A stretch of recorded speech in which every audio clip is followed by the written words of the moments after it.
સૌને નમસ્તે. કેમ છો બધા? મજામાં ને? આપણે પાઠ 12 હાઈસ્કૂલમાં સમજી ગયા. આજે આપણે એક નવો પાઠ સમજવાનો છે.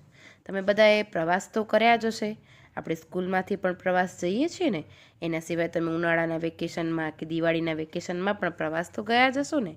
હા, તો હવે આપણે એવો જ એક પ્રવાસ વર્ણનનો પાઠ કે જેનામાં લેખકે આપણને દક્ષિણ ગુજરાતનું વર્ણન કર્યું છે અને સમજાવ્યું છે કે કઈ રીતનો એનો પ્રવાસ છે. તો એવો પાઠ ભમીએ ગુજરાતે દક્ષિણ ભણીની સમજૂતી મેળવીશું.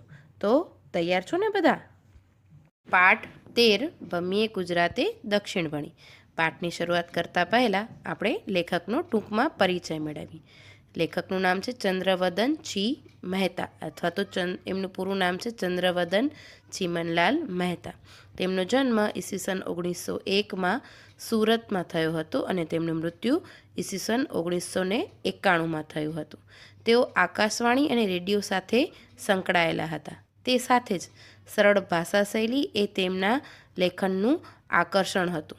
એના પછી તેઓ પોતાની આગવી ગદ્ય શૈલીને કારણે આપણા સાહિત્યમાં જાણીતા થયા હતા. ભમીએ ગુજરાતે ન વાટે ન રેલ પાટે, બાંધ ગઠરિયા અને છોડ ગઠરિયા એ એમના પ્રવાસ વિષયક લેખોના સંગ્રહો છે. એમણે કવિતા, નાટક, વિવેચન, આત્મચરિત્ર, અનુવાદ ક્ષેત્રોમાં સારું એવું પ્રદાન કર્યું છે. બાળ દોસ્તો, ભમીએ ગુજરાતે દક્ષિણ ભણી એ પાઠ લેખકના પ્રવાસ વિષયક લેખ સંગ્રહ ભમીએ ગુજરાતે ન વાટે ન રેલ પાટેમાંથી લેવામાં આવ્યો છે, જેમાં એમણે દક્ષિણ ગુજરાતની પ્રકૃતિ અને સંસ્કૃતિની સમૃદ્ધિનું રસળતી શૈલીમાં આલેખન કર્યું છે. તો ચલો જોઈએ પાઠ. કેવી ખુશનુમા સવાર છે. આપણે સાગર કાંઠો નહીં છોડીએ હો. દરિયો અહીંયા પોતાનું ભારે શીંગડું ગુજરાતમાં ભરાવા ફાંફા મારે છે અને ઊંચે ખંભાત બાજુ ભોંકે છે. એટલે લેખકે અહીંયા દક્ષિણ ગુજરાતનું વર્ણન કર્યું છે. અને દક્ષિણ બાજુથી દરિયો એ રીતના પ્રવેશે છે કે જાણે એવું લાગે છે કે કોઈ એવું શીંગડું છે જે ગુજરાત તરફ ભરાવા માટે ફાંફા મારતું, એ રીતનું કાલ્પનિક વર્ણન કરેલું છે. પણ અહીં આ ઉભરાટ અને આ નદીઓનો સાગર સંગમ પણ એ ભીમપોર ને ડુમસ ને હજીરાની દીવાદાંડી અને સૂર્યની પુત્રી તપતી નદી અને તાપીનો મરોડદાર સાગર સંગમ છે. એટલે કે જે વિસ્તારની વાત કરેલી છે તેનામાં એ કે છે આ બધા જ વિસ્તારો ખૂબ જ સારા અને રમણીય છે અને એનું જ આખું કુદરતી સૌંદર્ય ખૂબ જ સુંદર છે. એ સાથે જ અહીંયા એમણે ભીમપોર અને ડુમસ અને હજીરાની દીવાદાંડી અને સૂર્યની પુત્રી તાપી નદીનું પણ વર્ણન કર્યું છે. અહીં તો હેલિકોપ્ટર હોય તો જરા ઊંચે જઈને જ જોવાની મજા આવે. અમદાવાદ અને મુંબઈ વચ્ચે દોડતા અથવા ભાવનગર જતા વિમાનમાંથી આ પડખું ભારે ચિત્રાત્મક લાગે છે. એટલે કે એવું કહે છે લેખક કે જો આ દ્રશ્યને આપણે હેલિકોપ્ટર દ્વારા જોવામાં આવે અને એનામાં અમદાવાદથી મુંબઈ જતા જે વિમાન દ્વારા જોવામાં આવે છે ઉપરથી, તો એ કે છે આ દ્રશ્ય એકદમ સુંદર અને રમણીય લાગે છે. ભીમપોરના ખારવા ખલાસી જગમસૂર, ભલભલા દરિયા હચમચાવે, અલક મલક ગજાવે. એટલે કે ભીમપોરના ખારવા ખલાસીની વાત કરી છે કે તેઓ આખા જગતમાં એમ કે જગમસૂર છે, કારણ કે તેઓ દરિયાને હચમચાવે છે અને એને અલક મલક પણ ગજાવે છે. એ સાથે જ શું કહે છે કે અહીંથી જ પેલો નોર્વે ગયેલો જગન કારાત્યા નામનો ખારવા ખલાસી છે, એ મધરાતે એ કે છે ગુમરી ગાલતા અને સુસવાટા કરતા અને ફૂમતા મરોડતા દરિયાને દેખેલો. એટલે કે એણે મધરાતે આ નોર્વે સુધી એ પ્રવાસ એણે કરેલો હતો. માતાની આઠમે નવરાત્રિમાં કેળે ઘૂઘરા બાંધીને ઘેરિયા ઘૂમતા રહે છે. ઘેરિયા એટલે કે એક પ્રકારના નૃત્ય કરનાર લોકો. અને એકવાર ભીમપોર જાજો રે ઘેરિયા ગીત લલકાર્યા કરે છે. શ્રાવણ મહિને ભીમપોરિયા હનુમાનનો મેળો જોવા સુરતથી ગેણિયા બેલને દોડાવતા સુરતી લાલા નીકળી પડે છે. ગેણિયા બેલ એટલે કે કદમાં નાના પણ દોડવામાં એકદમ ચતુર અને હોશિયાર એવા બેલને લઈને લોકો એમ કે છે એ બેલગાડી લઈને લોકો એ મેળામાં આવતા હોય છે. હજીરાની દીવાદાંડીની પણ અનેક વાતો છે, પણ આપણે તો કુદરત જોવા નીકળ્યા છીએ. તાપીનો આ સંગમ કેટલો મનમોહક છે. એટલે કે અહીંયા તાપી નદીનો જે સાગર સંગમ છે એનું લેખકે ખૂબ જ સુંદર વર્ણન કરેલું છે. આપણે એને કાંઠે કાંઠે સુરત જઈએ અને એના લોલ વિલોલ જોતા એ જ રસ્તે પરદેશીઓ આકર્ષાઈને ઘૂસી આવ્યા હતા. એટલે કે છે કે અહીંયાનો સુંદરતાને જોઈને જ એમ કે પરદેશીઓ છે એ પણ એમ કે એનાથી આકર્ષાઈ અને અહીંયા પહોંચી આવ્યા હતા. એ જ સુરત શહેર ત્રણ પ્રખ્યાત નન્નાનું કવિ મલબારી કહે છે. ત્રણ પ્રખ્યાત નન્ના એટલે કે ત્રણ આપણા ગુજરાતી સાહિત્યના મોટા લેખકો કે જે સુરતમાં થઈ ગયા છે એનું વાત છે. એટલે એવું કહે છે કે ત્રણ પ્રખ્યાત નન્ના. અને શું કહે છે કે મોજ શોખ ને ખાણી પીણી સુરતી લાલા સહેલાણી વાડી ગાડી લાડીમાં તે કીધી જિંદગી ધૂળધાણી. એટલે કે છે કે સુરતના લોકો માટે એવું કહે છે કે સુરતના લોકો મોજ શોખ અને ખાણીપીણીમાં ખૂબ જ હોશિયાર હોય છે અને એ સાથે જ એમ કે છે નવી નવી ગાડી અને મકાનો એ લેવામાં પણ એમ કે છે પોતાની જિંદગીને આગળ ને આગળ ધપાવતા હોય છે. રેલમાં ભાંગેલું લૂંટે લૂંટાયેલું સોનાની મૂરત સુરત આ તે શા તુજ હાલ કહી રડ્યો હતો નર્મદ. એ આ જ સુરત શહેર. એટલે કે ઈસવીસન 1837ના એપ્રિલમાં મોટી આગથી અને ઈસવીસન 1838માં મોટી રેલની ખુંવાર થયેલું હતું સુરત. એટલે એવું કહે છે કે આગ રેલમાં ભાંગેલું અને લૂંટે લૂંટાયેલું. એટલે કે ઈસવીસન 1664માં શિવાજી દ્વારા સુરતને લૂંટવામાં આવ્યું હતું. એટલે આ કહીને નર્મદ એમ કે રડે છે કે આ સુરતની હાલત કેવી થઈ ગઈ છે. એટલા માટે એમણે આ પંક્તિ એનામાં દર્શાવેલી છે. આ જ રસ્તે 1770ની આસપાસ ફિરંગીઓ આવ્યા. 1608 અને 12માં અંગ્રેજો આવ્યા અને એની પાછળ વલંદાઓ આવ્યા અને બાકી હતું તે 1642માં ફરાંસીઓએ પોતાની કોઠી સુરતમાં સ્થાપી. હજી એ ઇમારતો જોવા મળે છે. એ માહો માહે લડ્યા હતા. એટલે કે અહીંયા અલગ અલગ પરદેશી જાતિઓની વાત કરેલી છે કે જે અલગ અલગ સાલમાં એમ કે સુરતની અંદર આવી હતી અને પછી તેઓ અંદરો અંદર જ લડ્યા હતા અને એનામાં તેઓ ખુંવાર થયા હતા. એના ગોળીબારની નિશાનીઓ પણ હજુ દેખાય છે. ભારતને કિનારે તાપીને કાંઠે પહેલી નેવલ વોર એ પરદેશીઓએ કરી. હતાશ થઈ ગયા ખરું ને. એટલે કે આ રીતનું એ કહે છે કે એટલું બધું એમ કે સુરતની અંદર થયેલું છે એ તમે સાંભળ્યું એટલે તમે એનાથી હતાશ થઈ ગયા છો એવું ને લેખક કહેવા માંગે છે. રાત આ નિરાશાના અંધકારમાં જ વીંટળાઈને કાઢીશું. હોય એક રાત એમ પણ હોય તાપી કાંઠે કિલ્લો છે. જ્યારે અકબરે ત્યાં પડાવ નાખ્યો હતો. એટલે કે તાપી નદીને કાંઠે કિલ્લો છે ત્યાં અકબર બાદશાહે પડાવ એટલે કે ત્યાં એમણે રાત વાસો પણ કરેલો હતો. એમ કે ત્યાં જેમ કે અકબર બાદશાહ જ્યારે પણ એમ કે કદાચ લડાઈમાં પણ ગયા હશે ત્યારે એમણે ત્યાં એક કિનારે પડાવ પણ નાખેલો હતો. જહાંગીર પણ આવ્યો હતો. ઔરંગઝેબ આ પાસેના લાકડી પુલ આગળ જહાજમાં બેસીને મક્કે હજ કરવા ગયો હતો. એટલે કે છે જહાંગીર પણ આવ્યો ને એના પછી ઔરંગઝેબ એમ કે છે કે અહીંયા સુરત પાસેના લાકડી પુલ ઉપરથી જ એમના પવિત્ર હજની યાત્રા પણ એમણે અહીંયાથી જ કરી હતી. ચાલો ઉઠો, ઉગતા સૂર્યને નમસ્કાર કરો. આપણે તો નદી કાંઠે જ ઘૂમીશું. શહેર તો ઘણા જોયા અને જોઈશું અને આવી રોનક તો હવે રહી નથી. જોઈ જોઈને જીવ બળે. એટલે કે છે કે પહેલાંની જેટલી સુંદરતા અને રમણીયતા એમ કે શહેરોમાં ને ગામડાઓમાં જોવા મળતી હતી એવું હવે કે છે જોવા મળતું નથી. એવું બને એટલે કે છે કે એવું બનતા આપણે એમ કે જોતા આપણો જીવ પણ બળે. પણ આપણે તો એ કે છે કે પ્રવાસ કરવા નીકળ્યા છે એટલે આ બધી વાતોને બહુ ધ્યાન આપશું નહીં. ચાલો કતાર ગામને રસ્તે.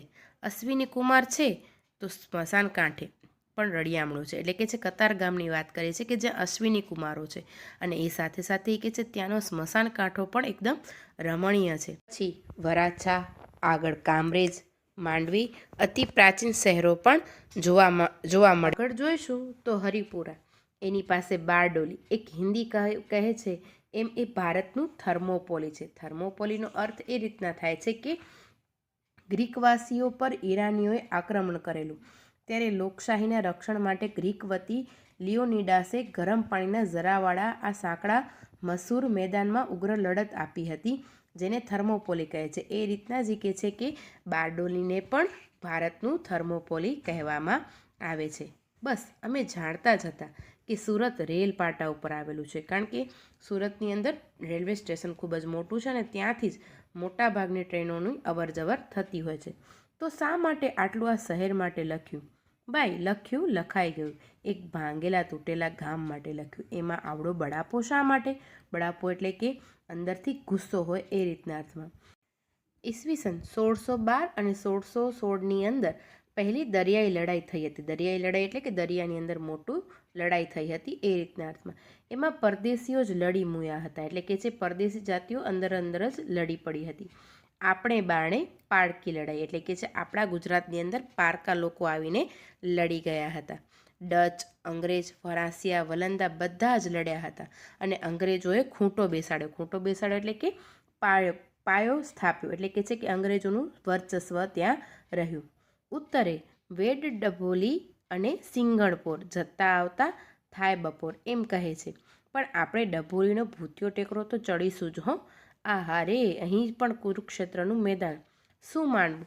પાંડવોની ગુફા, ભીમની ગદા, કુરુક્ષેત્રનું મેદાન, એ નામો તો ડગલે અને પગલે એકાદ કંઈ જૂનું ખંડિયેર આવ્યું તો સાંભળવા મળવાના જ.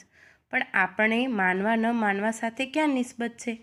તાપી નદીનો વળાંક અહીં કે એવો છે કે જાણે નર્મદાની સાથે ભળવા જવા માંગે છે એમ લાગે છે. પણ આપણે પૂર્વમાં સોનગઢની નજીકના જંગલોમાં તો જઈશું જ. ભય? હા, ભય તો ખરો જ.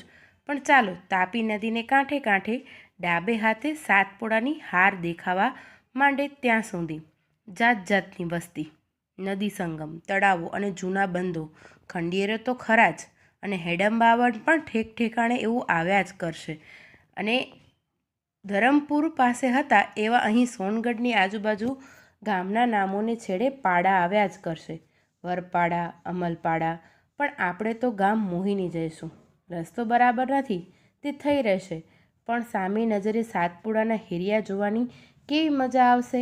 ચાલો, હવે હેરિયા એટલે કે બાંકામાંથી છિદ્રમાંથી પડતું સૂર્યનું કિરણ, એટલે કે ઘટાદાર જંગલ હોય તો એના ઝાડના ઘટાદાર વૃક્ષોની અંદરથી જે સૂર્યના કિરણો પડે એને હેરિયું કહેવામાં આવે છે. એ સાથે જ અહીંયા નદી સંગમો, તળાવો અને ખંડિયેરો તો આવવાના જ, કારણ કે નદીને કાંઠે કાંઠે જતાં સાતપુરાની હારમાળા દેખાય છે ત્યાં સુધી કે છે અલગ અલગ પ્રકારની વસ્તી પણ જોવા મળે છે અને આ બધા દ્રશ્યો પણ જોવા મળે છે. એ રીતના કે લેખકે અહીંયા એની વાત કરી છે. પણ આપણે તો તોફાની નદી કીમનો ઠસ્સો જોઈ અંકલેશ્વર જવું છે. ત્યાંથી રાજપીપળાના ડુંગરોમાં પહોંચવું છે. તેલનો વિસ્તાર, ધરતી તળે અને ઉપર કાળા કાબરચિત્રા માટીના ઢેફાળા, જ્વાળામુખીએ કરેલી અગનની ઉલટીઓની નિશાનીઓ, સૈકાઓ પહેલાંની વાત.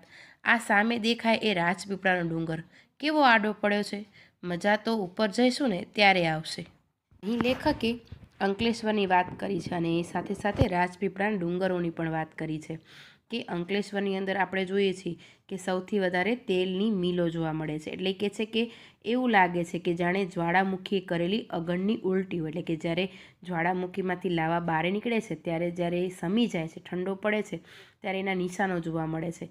તો કે છે કે એવું કે છે અહીંયા જોવા મળે છે.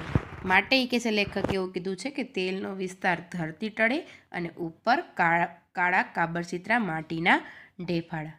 આ દેખાય એ ભીલ રાજાઓની મહોલાત. એ જ ડુંગરા જરા અટપટો રસ્તો છે અને પ્રાચીન કાળના અનેક અવશેષો પણ છે. જાળવીને ચાલજો. આ બાંધ્યો દરવાજો તોતિંગ, ઘણો જૂનો, કોણે બાંધ્યો હશે કોણ જાણે. પણ આ ડુંગરો ઉપર જઈ કોઈક સંસ્કૃતિ કે સામ્રાજ્ય ઉગી અને આથમી ગયું હોય. હવે અહીં હવા ખાવાનું નવું સ્થળ બનશે એવી વાતો સંભળાય છે. ભીલ રાજાની મહોલાત એટલે કે આદિવાસીની એક જાતિ છે, એની કે છે કે અહીંયા આખું મહોલાત એટલે કે વસવાટ છે.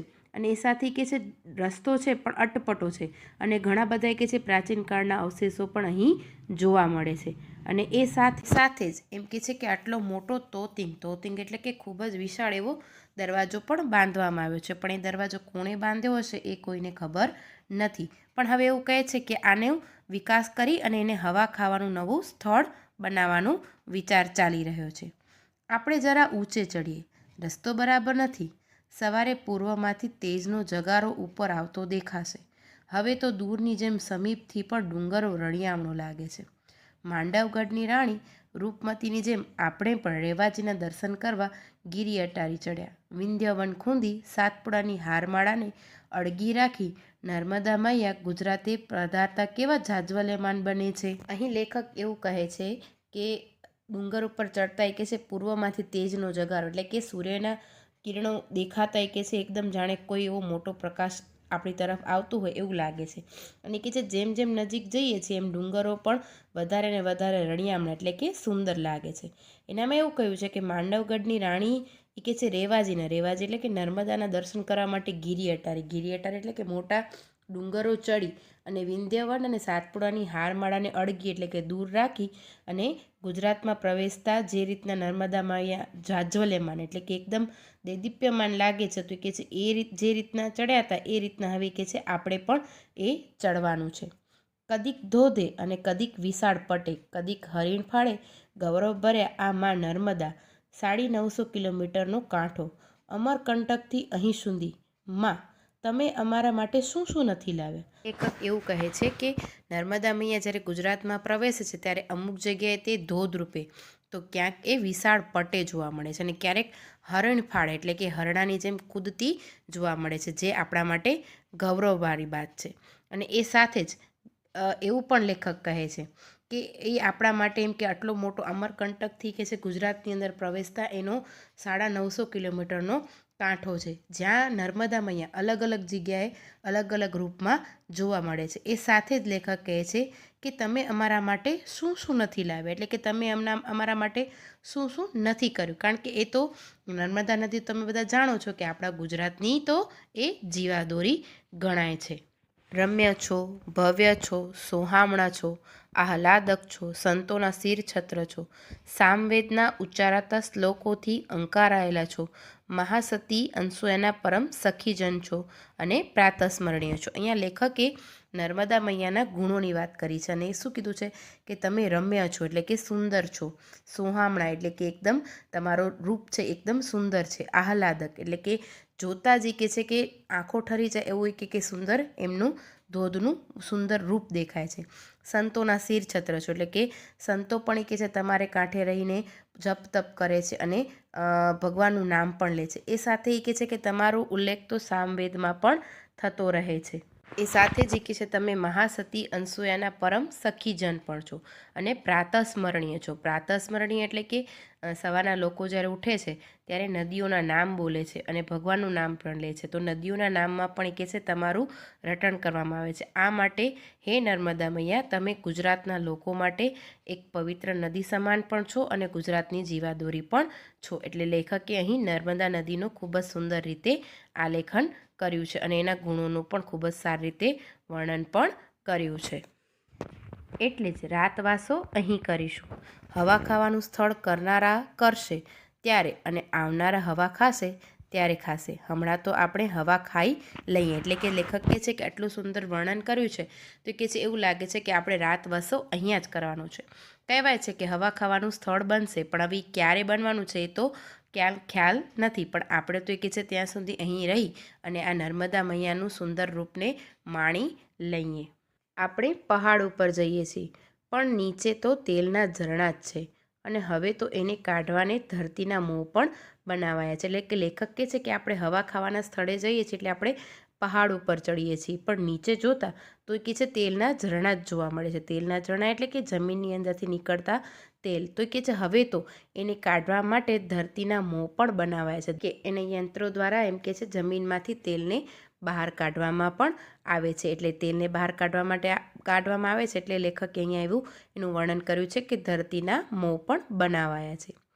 ગુપ્ત ગંગા કહેવાય એમ આપણે ગુપ્ત તેલ ધારા કહેવાય. ફિલસૂફો કહે છે કે મન તેલ ધારાવત રાખવું, એટલે કે જે રીતના જમીનમાંથી ગુપ્ત ગંગા પણ નીકળતી હોય છે એમ એવું લેખક અહીંયા એવું કહેવા માંગે છે કે જાણે ધરતીની અંદરથી ગુપ્ત તેલ ધારા પણ નીકળતી હોય છે. ફિલસૂફો એવું કહે છે કે મન તેલ ધારાવત રાખવું, એમ કે તેલની ધાર પાણી પર પડે તો તે અલગ રહે છે, તેમ અહીંયા પણ એ કહે છે એવી રીતના વાત કરવામાં આવી છે કે તેલ ધારાવત મન રાખવું જોઈએ. એટલે આ રીતના લેખકે દક્ષિણ ગુજરાતનું આખું ખૂબ જ સરસ રીતે વર્ણન કર્યું છે અને એમાં એમણે પોતાની કલ્પનાઓ દ્વારા અને સરસ એના ઉદાહરણો દ્વારા આપણને એની સમજૂતી આપી છે. અને આ રીતના હવે આપણો આ પાઠ અહીં પૂર્ણ થાય છે. પાઠમાં હવે તમને બધાને ખ્યાલ આવી ગયો હશે કે દક્ષિણ ગુજરાતના કયા સ્થળોમાં કઈ વસ્તુ જાણીતી છે અને ત્યાંની જે પ્રકૃતિ અને સુંદરતા છે એ ખૂબ જ આહલાદક છે અને એ સાથે જ નર્મદા નદીનું પણ ખૂબ જ સુંદર રીતે વર્ણન કરવામાં આવ્યું છે. તો હવે કોઈને આ પાઠની અંદર પ્રશ્ન નથી ને? હવે તો બધાને આ પાઠ સમજાઈ ગયો છે ને?